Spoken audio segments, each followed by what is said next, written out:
এবং এর মধ্যে পৃথক সচিবালয়ও গঠন করা হয়েছিল। এত কিছুর পরে এসে কেন বিএনপি এই অধ্যাদেশটা রহিত করলো, এবং আমরা দেখলাম যে তারা ওপেনলি এই বাস্তবতা আমাদের সামনে নিয়ে আসলো যে তারাও এটি চায় না বিচার বিভাগকে স্বাধীন করতে। আপনার মন্তব্য, আপনার মূল্যায়ন। আপনাকে ধন্যবাদ আমাকে আমন্ত্রণ জানানোর জন্য। ইতিহাস যদি পর্যালোচনা করে দেখি যে মানুষ যখনই ক্ষমতা পেয়েছে, মানুষ যখনই তাকে বিরাট ক্ষমতা দেওয়া হয়েছে, দায়িত্ব দেওয়া হয়েছে, তখন সেই আমানত থেকে, সেই দায়িত্ব থেকে সরে গেছে। আমাদের প্রত্যেকটা রাজনৈতিক দল বলে আমরা জনগণের সেবক, কিন্তু ক্ষমতার মসনদে অধিষ্ঠিত হওয়ার পর তারা এই কথাটা ভুলে যায়।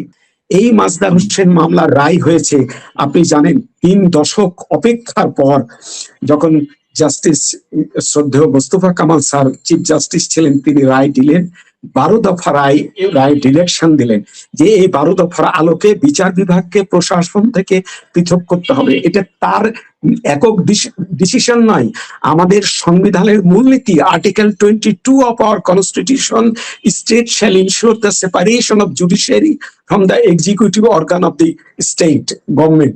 তো এই যে ভার্ডিক্ট ছিল, এই যে অব্লিগেশন ছিল, আজও সংবিধানে অনাহূতভাবে 22 আর্টিকেলটা কেন সংযুক্ত আছে? যদি বিচার বিভাগ পৃথকই হয় তাহলে তো এটা থাকবে না।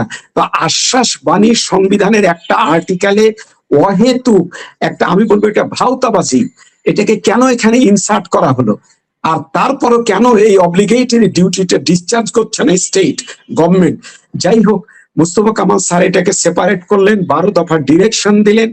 8 দফাতে ডিরেকশন দেওয়ার পরও অনেক কাঠ খড়ি গেছে, বারবার বিএনপি 7 বার, অন্যান্যরা অধিকবার সময় নিয়ে এটাকে প্রলম্বিত করেছে। সর্বশেষ 1 নভেম্বর 2007-এ যে বিচার বিভাগের যাত্রা শুরু হলো, শুরু হয়েও শেষ হলো না। এটা বিচার বিভাগের চেয়ার নাই, টেবিল নাই। আপনাকে একটা প্রাসঙ্গিক ভাবে বলি, পটিয়া সহ দুর্গাপুরে আমাদের এই চৌকি কোর্ট আছে ব্রিটিশ পিরিয়ডের। আজকে আপনি শুনে আশ্চর্য হবেন, এই মুহূর্তে বৃষ্টি শুরু হয়েছে, ওই চৌকি কোর্টে দেখেন বৃষ্টি ঝরঝর করে পড়ছে, রেকর্ড ভিজে যাচ্ছে। যখন বৃষ্টি শুরু হয় উকিল এবং বিচারকেরা সরে যায় অন্যদিকে, কারণ এজলাসে বসলে পানি পড়ে। দুর্গাপুরের একটা ব্রিটিশ পিরিয়ডের বিল্ডিং, যার ছাদ চুয়ে চুয়ে পানি পড়ে। পাশেই দেখেন, আমি এটাকে কারো জেলাসি নাই, ইউনো ভবন আছে, অট্টালিকা, শোরুম অট্টালিকা, আর ওই কোর্টটা আছে জরাজীর্ণ একটা ভবনে, যেখানে বিচারক বসতে পারে না। বিচারকের সাথে সর্বদাই রাষ্ট্র বৈমাত্রীয় আচরণ করেছে, 176 বছরের ইতিহাস তাই বলে। এই মামলা সেপারেট হয়ে যাওয়ার পর যখন এটাকে আলাদা করা হলো, এক্সিকিউটিভ ম্যাজিস্ট্রেট এবং জুডিশিয়াল ম্যাজিস্ট্রেট করে জুডিশিয়ারির কাজ বিচার বিভাগকে দেওয়া হলো, তারপরও কি আচরণটা হচ্ছে দেখেন। এই বর্তমান আইনমন্ত্রী অ্যাটর্নি জেনারেল ছিলেন, এবং আমাদের অন্তর্বর্তীকালীন সরকারের যে আইন উপদেষ্টা আসিফ নজরুল সাহেব ছিলেন, তারা একটা আইন করলেন। কি করলেন? বিচার বিভাগকে প্রেসক্রাইব করা হয়েছে মাজদার হোসেন মামলায় জুডিশিয়াল সার্ভিস। মনে রাখবেন, জুডিশিয়াল সার্ভিস মিনস অ্যাসিস্ট্যান্ট জাজ থেকে একবারে ডিস্ট্রিক্ট জাজ, আমি বলবো চিফ জাস্টিস পর্যন্ত, all are the member of judiciary. আর জুডিশিয়াল সার্ভিসের যারা সদস্য, আসিফ নজরুল আর অ্যাটর্নি জেনারেল, আমাদের এক্স অ্যাটর্নি জেনারেল, যিনি সংবিধান বহির্ভূত ভাবে ওত নিয়েছিলেন, আপনাকে 100 বার বলবো, তখন যে ওত নিয়েছিলেন, সংবিধানের যে বিধান সেটা উনি অনুসরণ না করে উনাকে ওত করানো হয়েছিল। দ্বিতীয়ত আসিফ নজরুল আর উনি মিলে কি করলেন? একটা আইন করলেন, সচিবালয় আইন করলেন, যেখানে জুডিশিয়াল সার্ভিসকে ডিভাইডেড ইন 2 পার্টস, 2 ভাবে খণ্ডিত করা হলো। 1 ভাগ দেওয়া হলো আইন বিভাগকে, আর 1 ভাগ দেওয়া হলো তথাকথিত সচিবালয় নাম করে এই সচিবালয়ের চিফ জাস্টিসের আন্ডারে। রেফাত সাহেব দিদেন চিফ জাস্টিস প্রাণান্তকর চেষ্টা করেছিলেন, ওনার সদিচ্ছা ছিল, আপনারা দেখেছেন বারবার তিনি রোডম্যাপ দিয়েছেন, চেষ্টা করেছেন, কিন্তু তার সব চেষ্টা ব্যর্থ করে ইনাদের দুজনের বলল সরকারের ডিজায়ার আছে। সরকারের ডিজায়ার কেন থাকবে? ডাইসির মতে, রুল অফ লর মতে, তুমি লেজিসলেচার, তুমি আইন প্রণয়ন করবা, রাষ্ট্র শাসন করার দায়িত্ব যারা, তারা শাসন করবে। জুডিশিয়ারি নিয়ে কেন তোমাদের এত মাথা ঘামানো? জুডিশিয়ারি, কালকেও আইনমন্ত্রী পার্লামেন্টে বলেছে ওরা ক্ষমতাধর হয়ে গেছে। জুডিশিয়ারি তো অবশ্যই ক্ষমতাধর হবে। অ্যাডমিনিস্ট্রেশন এবং লেজিসলেশন হাই হ্যান্ডনেস কে রোধ করার একটাই অথরিটি, দ্যাট ইজ জুডিশিয়ারি। উনি কালকেও শুনেন পার্লামেন্টের বক্তব্যে কি বলেছেন আইনমন্ত্রী, এগুলো সম্পূর্ণ সংবিধান বহির্ভূত, রুল অফ বহির্ভূত। উনি গায়ের জোরে এই কথাগুলো বলছেন। এগুলা রুল অফ ল এর যে প্রেসক্রাইপশন, সারা দুনিয়া জুড়ে জুডিশিয়ারির যে ক্যারেক্টার, তার বহির্ভূত উনি কথা বলে চলেছেন। তো উনারা একটা আইন করলেন, জুডিশিয়াল সার্ভিসকে পিস মিল করলেন, খণ্ডিত করলেন, করে একটা দিলেন আইন মন্ত্রণালয়ে, এদেরকে তোমরা নিয়ে সন্তুষ্ট থাকো। পরিতাপের বিষয়, আমাদেরও কিছু লোকজন চাইলেন এটা, যার কারণে একটা অংশ গেল এই জুডিশিয়াল সার্ভিসের সরকারের আন্ডারে, আর একটা থাকলো সচিবালয় তথা চিফ জাস্টিসের আন্ডারে। যেটা হয়েছিল সেটাও মন্দের ভালো ছিল। অন্তত পক্ষে যারা বিচারক করে, আজকে আমি রায় দিব, কালকে আপনি আমাকে বদলি করে দিবেন, আমার মাথার উপরে তলোয়ার ঝুলিয়ে আমাকে দিয়ে এই বিচার চান আপনি? আপনি ইন্ডিপেন্ডেন্ট অফ জুডিশিয়ারি চান? আপনি কি গত 15 বছরের বিচার বিভাগ দেখেননি? ফরমাইশি জাজ হয়নি? খায়রুল হক স্যার আজও জেলের মধ্যে পড়ছেন। ওনাকে কি একজন চিফ জাস্টিস ছিল, ওনার অপরাধ থাকলে তাকে বিচার করো। আর অ্যাটর্নি আইনমন্ত্রী বলেছে তারা ধরা ছোঁয়ার বাইরে। কেন? তুমি অ্যাডেন্টেরিম গভর্নমেন্টের অ্যাটর্নি জেনারেল ছিলা, যারা যারা অপরাধ করেছিল তাদের বিরুদ্ধে কেন মামলা আনলাম না? তাদের বিরুদ্ধে সরকারের তুমি লোক ছিলা, কেন তুমি স্টেপ নিলে না? আজ উদর পণ্ডিত উদর ঘাড়ে দিচ্ছ তুমি। তুমি তো স্টেপ নেওনি বিচারকদের বিরুদ্ধে, আর বলো তারা সর্বময় ক্ষমতার অধিকারী, তাদের ক্ষমতা বেশি হয়ে গেছে। এটা কেন? দুনিয়ার সব জুডিশিয়ারিকে পাওয়ারফুল করা হয়েছে, supremacy of judiciary over the executive and over the legislature দেওয়া হয়েছে। তারপরও এই আইনটা করা হলো খণ্ডিত আকারে, অস্বাভাবিক একটা আইন করা হলো। তারপরও ভালো ছিল যে বিচার বিভাগ অন্তত পক্ষে যারা বিচার করবে তাদের নিয়ন্ত্রণ, পোস্টিং, প্রমোশন, ট্রান্সফার এগুলো দেখভাল করো। মুস্তফা কামাল স্যারের সেই 12 দফা ডিরেকশন যে জুডিশিয়ারি অবশ্যই পার্লামেন্ট এবং গভর্নমেন্টের নিয়ন্ত্রণ মুক্ত রাখতে হবে, তো সেই ভাইলেশন, সেই ডাইরেকশনটাকে 8 নম্বর দফাটাকেও পার্লামেন্টে এটাকে বাতিল করে পদদলিত করলো, এটাকে রাপচার করলো, ইনফ্রিজ করলো, ভাইলেশন করলো।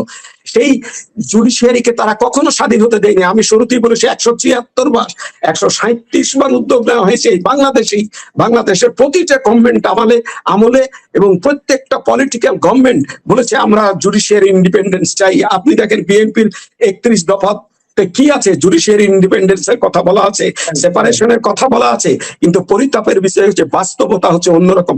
সবচেয়ে বড় সমস্যা হচ্ছে যারাই আমরা ক্ষমতার মসনদে বসি তারাই মনে করি যে আমরাই সর্বা, আমরা যা করবো দ্যাট ইজ রাইট।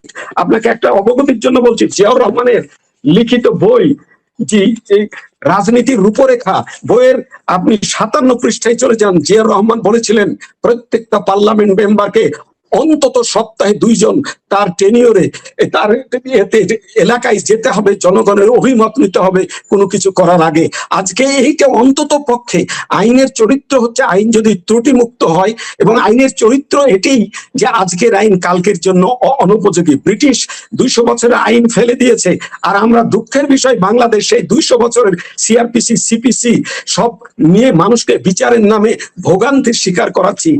জুডিশিয়াল আমাদের রিফর্ম কমিশন চেষ্টা করেছিল এগুলো অ্যামেন্ডমেন্ট করার জন্য, সিপিসি, সিআরপিসি এবং সংবিধানের 53 বছরে জজ নিয়োগের কোনো বিধান ছিল না। আমরা দক্ষ, যোগ্য, মেধা সম্পন্ন জজ নিয়োগের জন্য একটা আইন করলাম। এই আইনের ত্রুটি থাকতে পারে, পার্লামেন্টে সেটা অ্যামেন্ড করো তোমরা। কেন? আইনের চরিত্রই হচ্ছে যে বারবার আপনি প্রত্যেকটা আইনে হাত দিয়ে দেখেন, বারবার চেঞ্জ হয়েছে, অ্যামেন্ড হয়েছে, ইনক্লুড এক্সক্লুড হয়েছে। ইভেন আওয়ার কনস্টিটিউশনে আমরা 17 বার অ্যামেন্ডমেন্ট করেছি। ইন্ডিয়ান কনস্টিটিউশন 99 বার অ্যামেন্ড হয়েছে। Why not? তুমি এই আইনগুলা গুম কমিশন থেকে শুরু করে কোনটার কথা বলবো? আপনি আজকে বলছেন আপনারা ভালো করবেন, এই ভালো করার যে আশ্বাস দিচ্ছেন, আপনার আশ্বাসের নিশ্চয়তা আছে আপনি পরবর্তী পার্লামেন্টে বিল আনবেন? কখনো না।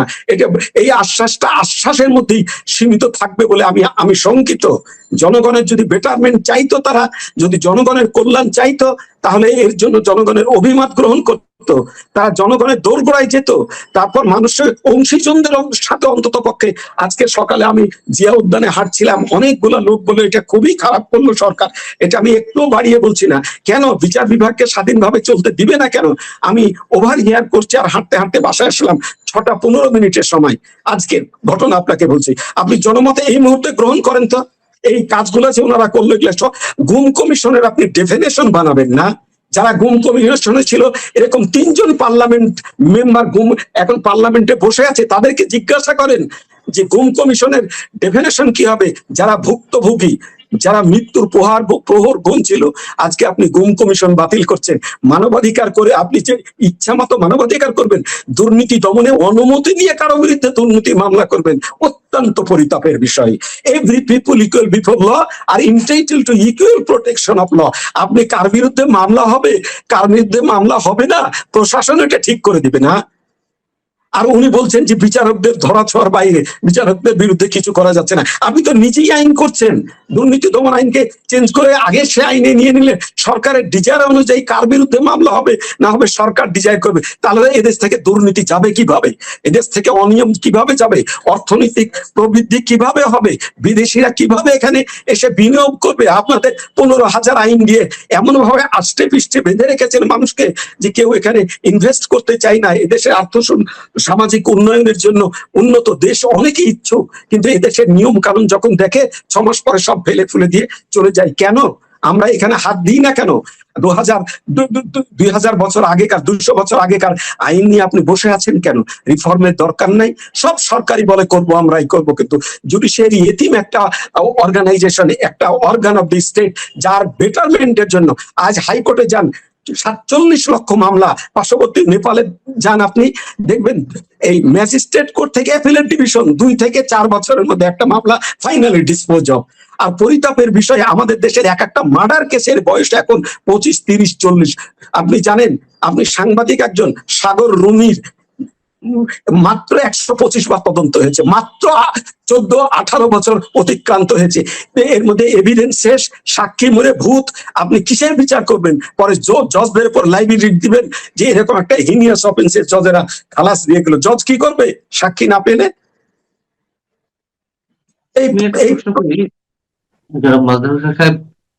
যখন এই বিলটি আনা হলো এবং উদ্যোগ নেওয়া হলো পৃথক সচিবালয় বাতিল করা হবে এবং নির্বাহী বিভাগ থেকে বিচার বিভাগ পিছিয়ে করেন যে অধ্যাদেশ, সেটা রহিত করা হচ্ছে, তখন অধস্তন আদালতের বিচারকেরা যার যার জায়গা থেকে তাদের সামাজিক যোগাযোগ মাধ্যম, ফেসবুক, বিভিন্ন জায়গায় প্রতিবাদ জানালো, তাদের প্রতিক্রিয়া জানালো। এরকম আমার যদি ভুল না হয়ে থাকে বেশ কিছু, অর্থাৎ 30 থেকে 35 জন, আমার যদি ভুল না হয়ে থাকে, বিচারককে তারা কারণ দর্শানোর নোটিশ দিলেন, সরকারের পক্ষ থেকে দেওয়া হলো। এটিকে আপনি থ্রেট মনে করেন কিনা? খুব খুব একটা কোজেন এবং বাস্তব প্রশ্ন দিলে। আপনাকে একটা ইতিহাস বলি। ভারত পাকিস্তান যখন পৃথক হলো, পাকিস্তানের প্রথম আইন সচিব যিনি হলেন, তিনি বিচারকের উদ্দেশ্যে একটা অভিভাষণ দিয়েছিলেন। বলেছিলেন আপনারা বেল দিবেন, এইভাবে মামলা ট্রায়াল করবেন, এইভাবে। পরের দিনই বিচারকরা নিজ নিজ কোর্টে যে কন্টেম্প প্রসিডিং ড্র করলো আইন সচিবকে। আইন সচিব পরের দিনই পলাতক হলেন, উনি পদত্যাগ করে চলে গেলেন।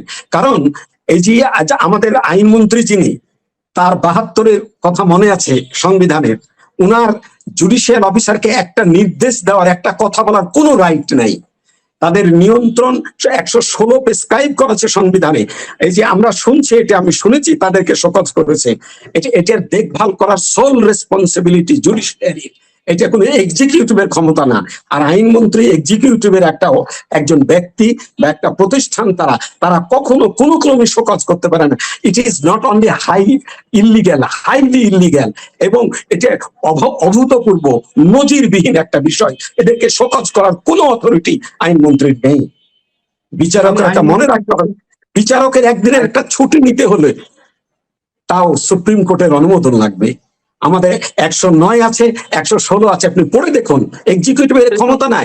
এবং 16 যে কয়জনকে শোকজ করেছে, এটা আমি বারবার দ্ব্যর্থহীন ভাবে বলবো, আপনি আইন ঘাটুন, দুনিয়ার নজির দেখুন, কোনো নজির নাই। উনি উইদাউট জুরিসডিকশন ইললিগ্যালি পারপাসলি এটা করেছেন, কেন যেন কেউ কথা বলতে না পারে। আর আরেকটা কথা বলি, তারা তো পেপারে বিবৃতি দেয়নি, তার নিজেদের ফেসবুক গ্রুপ আছে, সেখানে তারা কথোপকথন করেছে।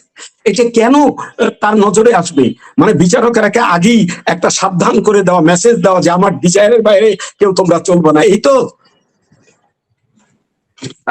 আইনমন্ত্রীর কথা বলছিলেন, আইনমন্ত্রী তিনি অন্তর্বর্তী সরকারের সময় অ্যাটর্নি জেনারেল দায়িত্বে ছিলেন, এবং উচ্চ আদালত থেকে যখন পৃথক সচিবালয় গঠনের নির্দেশ দেওয়া হলো, সেটি গঠন করা হলো, অথবা নির্বাহী বিভাগ থেকে বিচার বিভাগ পিছু করে নিয়ে যে আদেশ দেওয়া হলো, এইসব প্রক্রিয়ার সঙ্গে তখন অ্যাটর্নি জেনারেল বা তৎকালীন অ্যাটর্নি জেনারেল আজকের আইনমন্ত্রী মোহাম্মদ আসাদুজ্জামান সাহেবের ভূমিকাটা কি ছিল? তিনি তো পক্ষেই ছিলেন নাকি?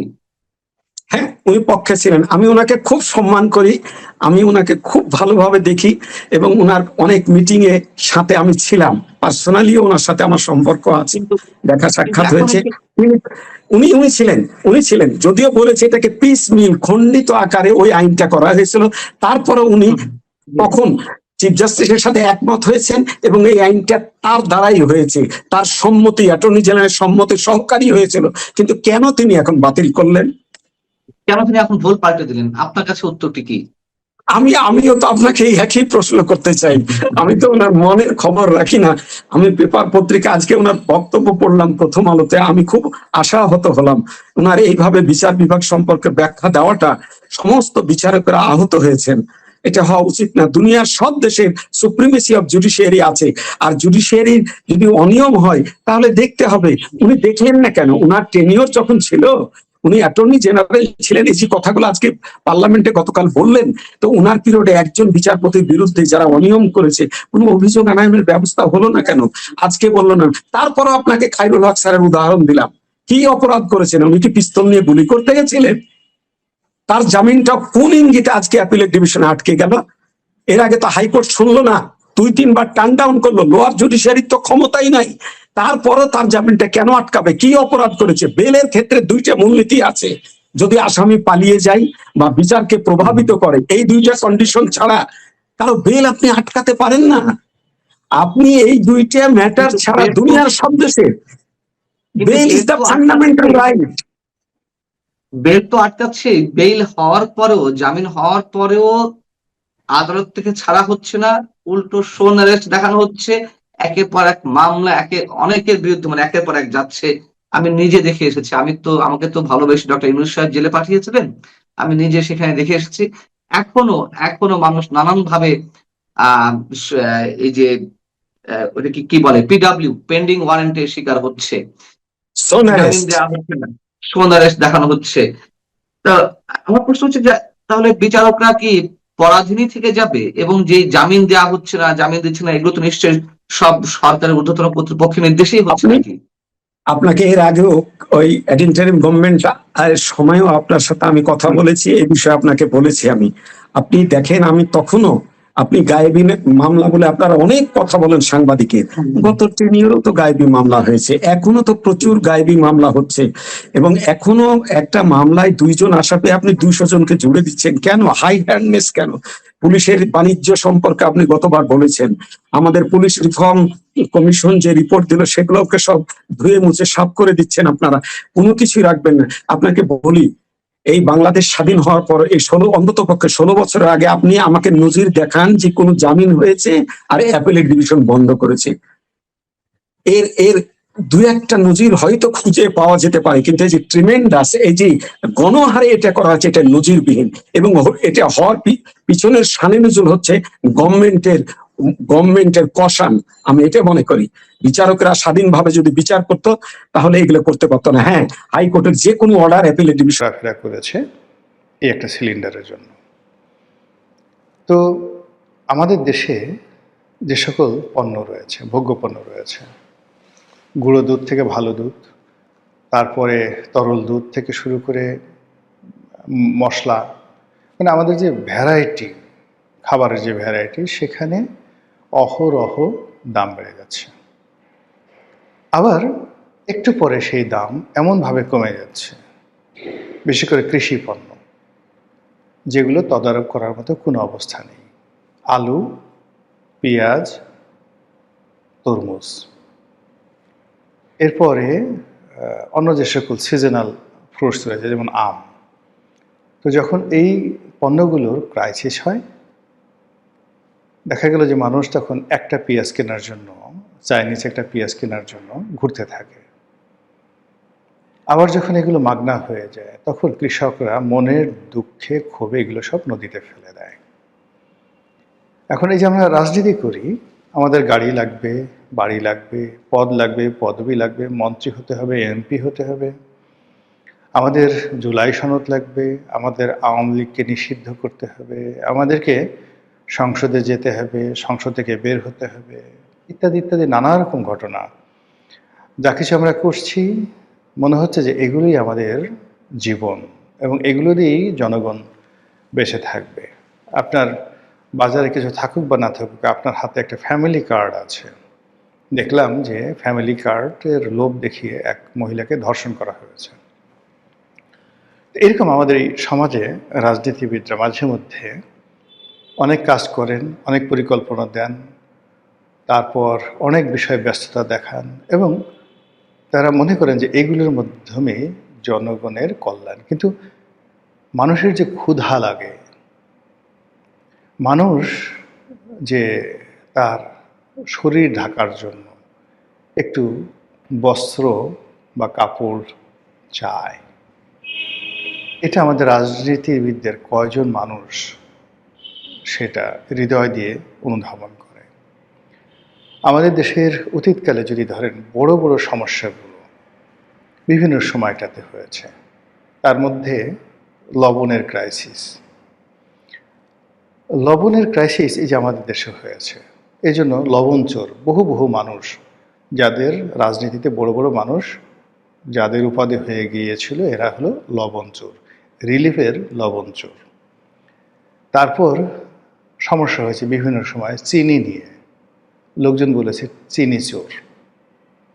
এখন অনেক বাংলাদেশের লোক আছে, বড় বড় রাজনীতিবিদ, বড় বড় কথা বলেন, কিন্তু তাদের বাবা যারা এখন মন্ত্রী ছিলেন, তারা এই রিলিফের চিনি চুরি করেছিলেন, তাদেরকে নাম হয়ে গেছে এরা চিনি চোর। আর এদের ছেলেদেরকে রাগ হলে এখন তারা যত বড় কথা বলা হয় এরা হলো চিনি চোরের ছেলে, চিনি চোরের মেয়ে, এই ধরনের কথাবার্তা হচ্ছে। তাই দেখুন প্রবলেমটা কোত্থেকে আসলো, চিনি থেকে, তারপরে লবণ থেকে।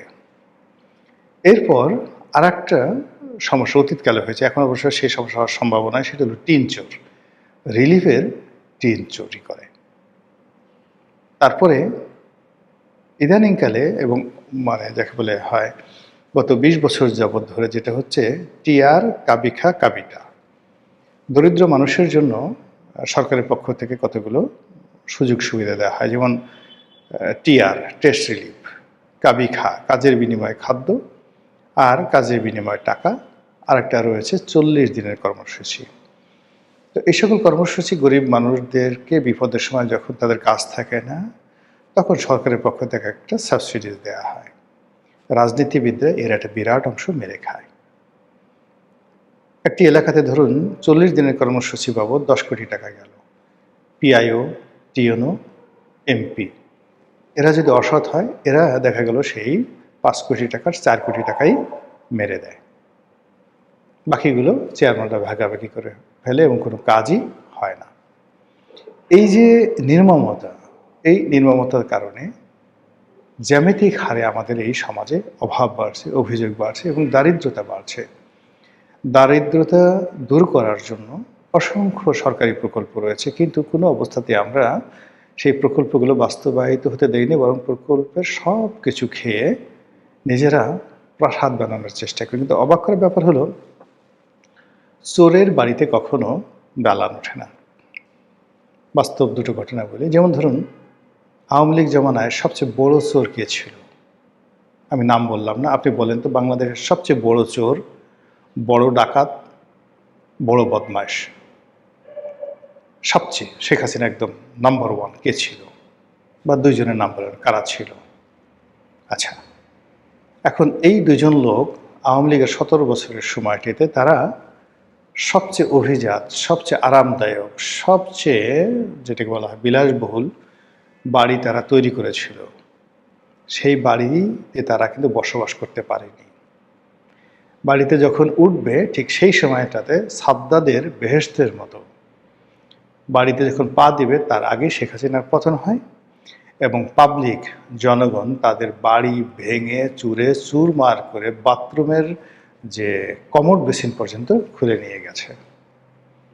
তাহলে এই যে চোরের বাড়িতে যে দালান উঠে না, গিয়ে দেখেন আওয়ামী লীগ জামানাতে যে সকল মন্ত্রী এমপি যারা হারাম টাকা দিয়ে গ্রামে শহরে প্রাসাদ বানিয়েছিল। গিয়ে দেখেন তো একটা প্রাসাদ আছে নাকি? একটা প্রাসাদ নেই। কিন্তু তারপরেও দুর্নীতিবাজরা কিন্তু আবার এখন নতুন করে, নতুন সরকারের দুর্নীতিবাজরা তারা প্রাসাদ বানানোর চেষ্টা করছে। যেটা বলছিলাম, বাজারে আগুন, সেই আগুন সর্বত্র ছড়িয়ে পড়েছে। মানুষের আয় বাড়েনি। যে যার অবস্থানে আছে তা সেখানে কারো বেতন বাড়েনি। একটা সিঙ্গেল লোক গত 2 বছরে তার বেতন বেড়েছে, ভাতা বেড়েছে, বড় কোনো সফলতা দেখিয়েছে, নতুন একটা শিল্প প্রতিষ্ঠান তৈরি করেছে, গত 2 বছরে একটা সিঙ্গেল উদাহরণ নেই। আর যদি আপনি বিপরীত তথ্য নেন, হাজার হাজার দোকান, শত শত নয়, হাজার হাজার শিল্প কলকারখানা বন্ধ হয়ে গেছে, লক্ষ লক্ষ মানুষ একেবারে কর্পোরেট লেভেলে চাকরি হারিয়েছে 20 লাখ মানুষ। আর এদিক ওদিক মিলিয়ে 50 লাখ মানুষ গত 2 বছরে চাকরি হারিয়েছে। অন্তত এই 50 লাখ মানুষ যারা চাকরি হারিয়েছে, এর বাইরে প্রায় 1 কোটি লোক বাস্তুচ্যুত হয়েছে গত 2 বছরে। শহরে ছিল, সব কিছু হারিয়ে গ্রামে চলে গেছে, আর জীবনে কিছু করবে না, গ্রামে চলে গেছে। আবার গ্রামের সব কিছু হারিয়ে শহরে এসে ছিন্নমূল হয়ে গেছে। এরকম লোকের সংখ্যা 1 কোটি। এখন এই 1 কোটি মানুষের কাছে আপনি গিয়ে যদি বলেন যে ইলিশ মাছ কেমন, শেখ হাসিনা যখন পতন হলো তখন নর্মাল 1 কেজি ওজনের ইলিশ মাছের দাম ছিল 1200 টাকা কেজি।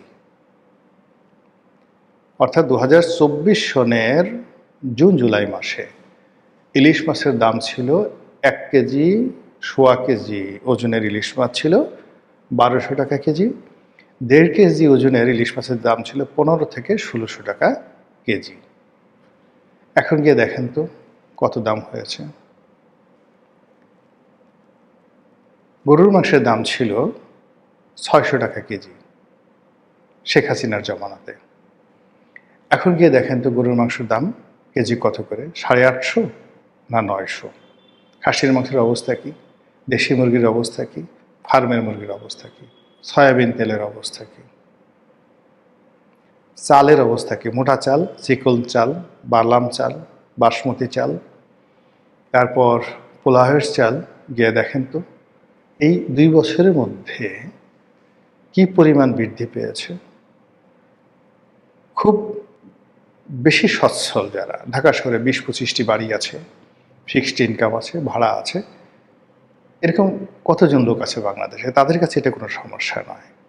কিন্তু যারা ভাড়া থাকেন, যারা ব্যবসা বাণিজ্য করেন, যারা চাকুরি করেন, এরকম লোকের সংখ্যা কত? প্রায় 5 কোটি। এই 5 কোটি মানুষের জীবন তছনছ হয়ে গেছে। এমনকি গ্রামের যারা প্রান্তিক কৃষক, তার ডিজেল লাগে, তার লবণ লাগে, হালকা একটু চিনি লাগে, একটু চা খেতে ইচ্ছে করে, দুধ ঠুধ বাদ দেন, কিন্তু লবণ লাগে, সেখানে তো পারছে না। কটা যে মোটা চালের ভাত খাবে সেই জিনিসগুলো পারছে না। ফলে পুরো দেশের মধ্যে, সাধারণ মানুষের মধ্যে ফ্রাস্ট্রেশন ছড়িয়ে পড়েছে। আপনি রাস্তাঘাটে কোনো মানুষের মুখে হাসি দেখতে পাবেন না। আজ থেকে 3 বছর আগে, 4 বছর আগে একটা রিক্সাওয়ালার ভীষণ রকম দাপট ছিল। ও বহু রিক্সাওয়ালাকে আমি দেখেছি। জাস্ট যেদিন শেখ হাসিনার পতন হলো, সেই আগস্ট মাসের যেই তারিখটিতে তার পতন হলো, 5ই আগস্ট, ওই দিন মুষলধারে বৃষ্টি হচ্ছিল সকাল 9টা থেকে। আমি বের হলাম, পুরো মহল্লায় ছাতি নিয়ে বের হলাম বৃষ্টিতে। একটা রিক্সা নেই, একটা রিক্সা দিদার শেষে ঘুমিয়ে আছে ওই বৃষ্টির মধ্যে, প্রচণ্ড বৃষ্টি, পর্দাটা নিয়ে। আমি তাকে খুব অনুনয় করলাম, বিনিময় করলাম, সে রাজি হলো না। তার কাছে মনে হলো এই বৃষ্টির মধ্যে সে ঘুম দেবে। আমি তাকে 1000 টাকা দিতে রাজি ছিলাম। আমার বাসা ঢাকা কলেজের পেছন থেকে সেই তোপখানা রোডে যাওয়া পর্যন্ত। তখন আমি জানি না, তখন কারফিউ চলছিল, কি যে একটা অবস্থা সেটা ভিন্ন। কিন্তু সেই 1000 টাকার লোভ বাদ দিয়ে সে ওই বৃষ্টির মধ্যে, ঝুমঝুম বৃষ্টির মধ্যে ঘুমটিকেই গুরুত্বপূর্ণ মনে করেছিল। এর কারণ হলো তার টাকার দরকার ছিল না।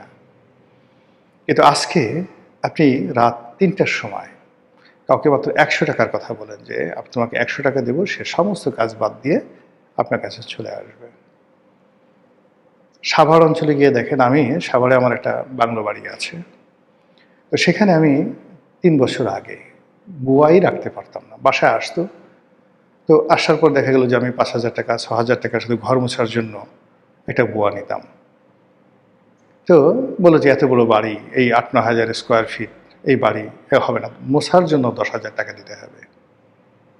এখন এমন অবস্থা হয়ে গেছে, মধ্যে আমি তো এই আমার যে বসুন্ধরার বাড়ি, বসুন্ধরার বাড়িতে উঠেছি, তো এখন আর সাভারে যাওয়া হয় না। কয়েকদিন পরে একটু ঘর পরিষ্কার করতে গেলাম, শুধু শুনেছে যে সাহেব আসছে, সারাদিন কাজ করবে, 100 টাকা 200 টাকা দিলেই তারা কাজ করবে। বারাসার সামনে এসে 10 জন মহিলা দাঁড়িয়ে আছে। আমার স্ত্রী জিজ্ঞাসা করলো যে কি ব্যাপার, কি তোমাদের তো পাওয়া যেত না, তোমরা কারা? বলে যে আমরা আগে বিভিন্ন গার্মেন্টসে চাকরি করতাম, আমরা গত 3-4 মাস যাবত বেতনও পাচ্ছি না, চাকরিও চলে গেছে, কোনো গার্মেন্টস চলছে না, অনেক গার্মেন্টস সাভারে বন্ধ হয়ে গেছে, এক জায়গায় 20 লাইন ছিল, এখন 3 লাইন চলতেছে, পাগল হয়ে গেছি কাজের জন্য, পাল্লা দিয়ে মানুষের দ্বারে ওই সময়ে একটা বিলকে তারা আইনে পরিণত করেছে খুব অল্প সময়ে, তেমন দীর্ঘ কোনো আলোচনাও হয়নি।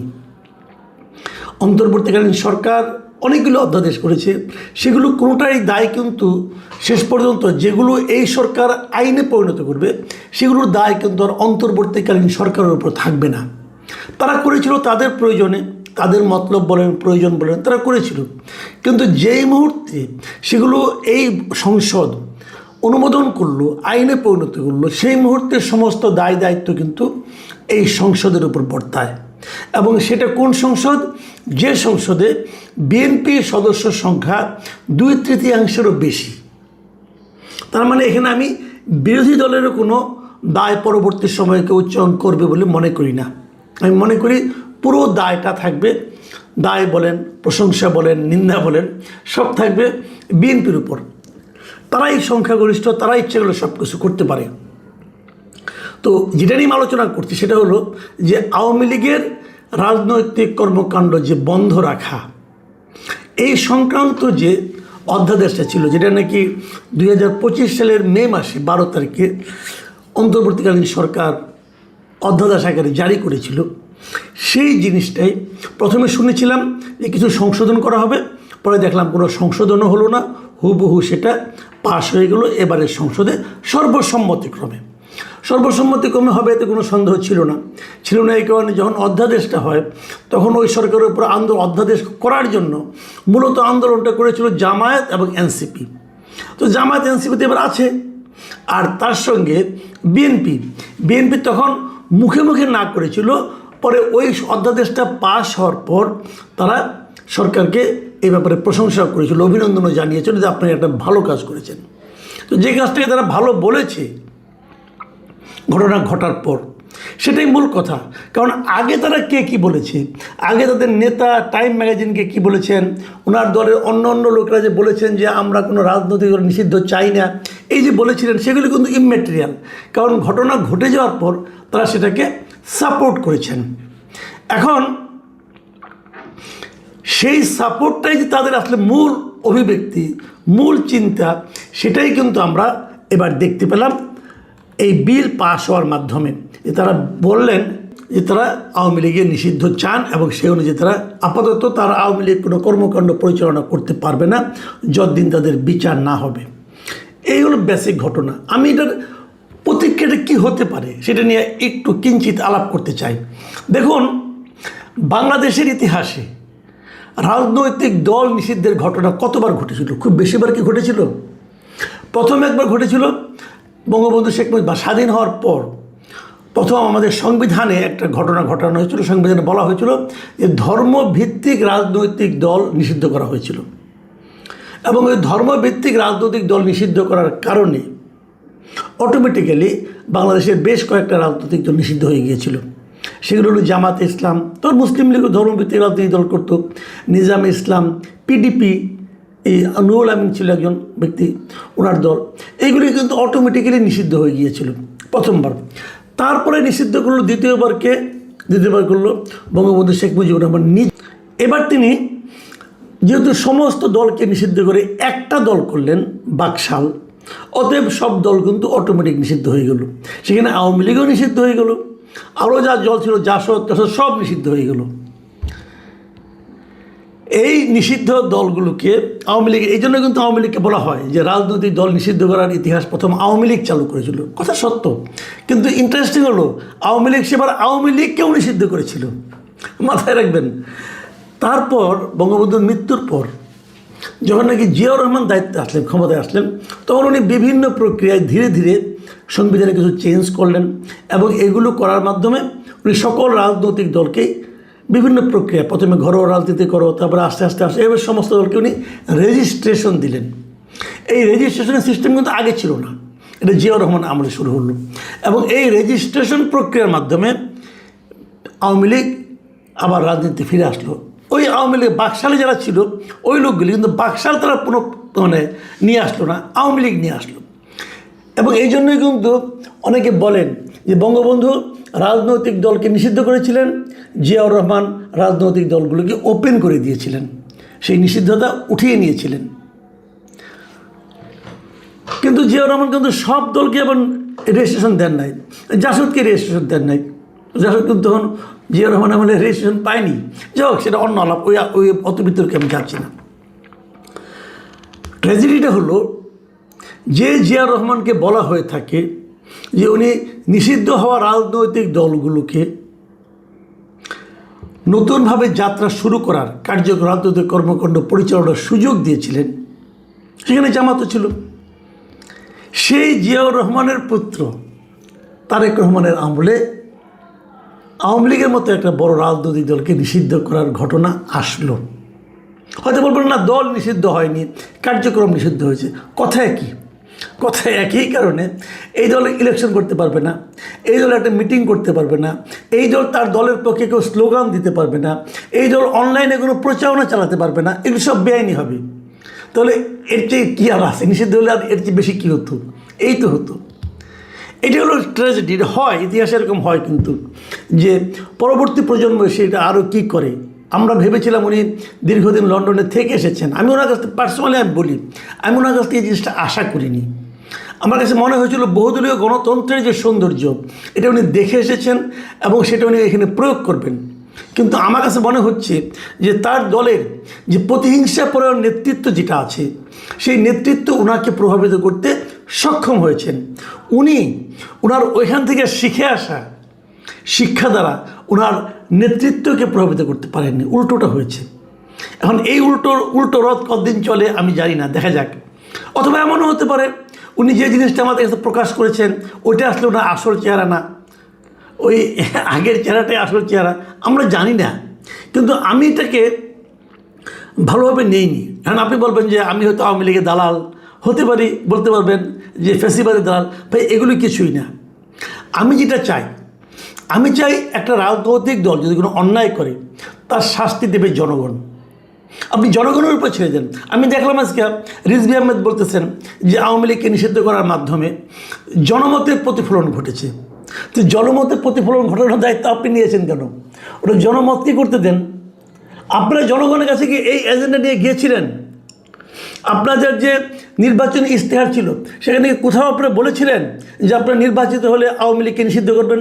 বলেছিলেন? বলেননি। বরঞ্চ আপনারা বহুদলীয় গণতন্ত্র স্থাপন করবেন এবং আপনার নেতার যে বক্তব্য, যেটা টাইম ম্যাগাজিনে প্রচারিত হয়েছিল, ওটাকেই জনগণ মনে করেছিল যে এটাই বিএনপি। কিন্তু জনমতের প্রতিফলন তো আপনারা ঘটাননি। এই যে আপনারা 2/3 আসন পেয়েছেন, আপনারা কি নির্বাচনের আগে বলেছেন যে আমরা নির্বাচিত হলে আমাদের 2/3 যদি আপনারা সমর্থন দেন আমরা যে আওয়ামী লীগকে নিষিদ্ধ করব? বলেননি তো আপনারা। তাহলে এটা করার মাধ্যমে আপনি কী অর্জন করলেন? অনেকে বলেন যে নানা কারণ হতে পারে। ওনারা মনে করেন যে আওয়ামী লীগ 2/3 সংখ্যাগরিষ্ঠতা পাইছে, এখন তারা খুব একটা নির্ঝঞ্ঝাটভাবে খুব কোনো ধরনের চ্যালেঞ্জ ছাড়া তারা একটা ক্ষমতা উপভোগ করছে। এবং এই সময় যদি আওয়ামী লীগ ব্যাক করে তাহলে তো তার সামনে একটা বড় একটা চ্যালেঞ্জ হয়ে যাবে। সেই চ্যালেঞ্জটা যাতে না আসে এই জন্য তাদেরকে নিষিদ্ধ করে দিয়েছে। বাট আমি মনে করি এই যুক্তিটা ধোপে টিকবে না। টিকবে না এই কারণে আওয়ামী লীগকে আপনি আসতে দিচ্ছেন না, কিন্তু আওয়ামী লীগের যে ভোটগুলো আছে সেগুলো কী হবে? আপনারা কি মনে করেন যে এই ঘটনার পরও এই লোকগুলো আপনাদেরকে ভালোবেসে ভোট দিবে? এটা ভাবেন আপনারা? আবার দেখুন বাংলাদেশের রাজনৈতিক ইতিহাস কি, এটা অবশ্য অতটা জোরালো যুক্তি না, কিন্তু তবু একটু বলি। সেই যুক্তিটা হলো যে বাংলাদেশে কিন্তু আমরা দেখেছি যে প্রতিবার যদি নির্বাচনটা অবাধ এবং সুষ্ঠু হয় তাহলে ক্ষমতাসীন দল নির্বাচনে বিজয়ী হয় না। এটা আমরা দেখেছি, 91 সাল থেকে দেখে আসছি। আগামী নির্বাচন যদি অবাধ এবং সুষ্ঠু হয় তাহলে ওই ফর্মুলাতে সম্ভাবনা থাকে একটা যে বিএনপি ক্ষমতায় আসতে পারবে না, অন্য কোনো দল আসবে। আওয়ামী লীগ তো নাই, তাহলে কে আসবে? জামাতে ইসলাম আসবে। জামাতে ইসলামের মতো একটা দল যদি ক্ষমতায় আসে, বিএনপি কী অবস্থা হতে পারে?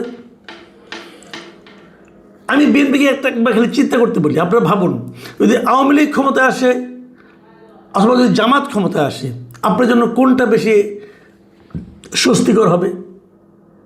ভেবে নিন, সমাধান আপনারা পাবেন, কোনো সমস্যা নাই।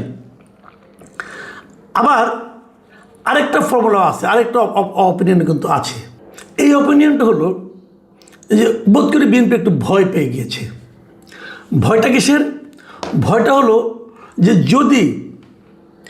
যদি তারা আওয়ামী লীগকে ছাড় দেয়, আওয়ামী লীগকে যদি এবার না করে, এবার তারা নিষিদ্ধ না করে, এই অধ্যাদেশটা যদি তারা বাতিল করে দিত, তাহলে জামাত এবং এনসিপি তারা বিএনপির বিরুদ্ধে একটা আন্দোলন গড়ে তুলত। বলতো তারা, তারা বলে না যে আওয়ামী লীগ বিএনপি কি একই সাপের একই বিষ, দুই সাপের একই বিষ, বলে না কে জিনিস? ওই জিনিসটা কিন্তু হতো। এই ব্যাপারটাকে বিএনপি ভয় পেয়েছে। ভয় পেয়ে তারা আওয়ামী লীগকে নিষিদ্ধ করেনি, হয়তো পরবর্তী সময়ে সুবিধাজনক কোনো এক সময় আবার এটা তারা উঠিয়ে নেবে, এরকম একটা অপিনিয়ন কিন্তু আছে। যদি এটা হয় সেটাকেও আমি খুব একটা গ্রহণযোগ্য মনে করি না। এই একই ফর্মুলায় তারা কিন্তু নির্বাচনের আগে ওই যখন হলো, সংস্কার হলো, সনদ হলো, তারপর হ্যাঁ ভোট না ভোট হলো, তারা কিন্তু ইচ্ছার বিরুদ্ধে এমন অনেক কাজ করেছে যার জন্য তাদের এখন কথা শুনতে হচ্ছে। তো এটা যদি হতো তাহলে বরঞ্চ তারা যদি জামাত এনসিপি তারা কথা বলতো বটে, কিন্তু তারা কিন্তু পাশাপাশি আওয়ামী লীগের সমর্থকদের পেয়ে যেত, কিন্তু সেটা তারা রিস্ক নেয়নি। এবং আরেকটা অপিনিয়ন যেটা বিএনপি কেউ বলছেন যে আগামীতে স্থানীয় সরকার নির্বাচন আছে, সেই স্থানীয় সরকার নির্বাচনে যদি আওয়ামী লীগ মাঠে থাকে তাহলে হয়তো তারা একটা বেকায়দায় পড়বে, এই জন্য তারা আওয়ামী লীগকে আপাতত নিষিদ্ধ রেখেছে। হয়তো স্থানীয় সরকারের পরে তারা আবার হয়তো অন্য কিছু করতে পারে, এটা হতে পারে। বাট এটাও আমার জন্য মনে হয় না খুব একটা সুবিধা হবে। কারণ আমার কেন যেন মনে হয় যে স্থানীয় সরকার নির্বাচনটা অবাধ এবং সুষ্ঠু হয়, যদি এই দুটো উপনির্বাচনের মতো না হয়, যদি শেরপুরের মতো না হয়, তাহলে আওয়ামী লীগের ভোট কিন্তু উল্টা দিকে যেতে পারে ভাই, বড় বেকায়দায় পড়তে পারেন। যা হোক, এগুলি আপনারা দেখবেন, দেখার পরে হয়তো মোটামুটি ধারণা করতে পারবেন আসলে কোন দিকে যাচ্ছে। আমি আলোচনাটা শেষ করব সুপ্রিম কোর্টের একজন সিনিয়র আইনজীবী, আমি এটা বিবিসিতে একটা রিপোর্ট পড়লাম ওনার, মিস্টার শাহাদিন মালিক, ওনার একটা বক্তব্য দিয়ে তিনি যে জিনিসটা বলেছেন সেটা হলো, আমি আপনাদের পড়ে শুনে, উনি বলেছেন বিএনপি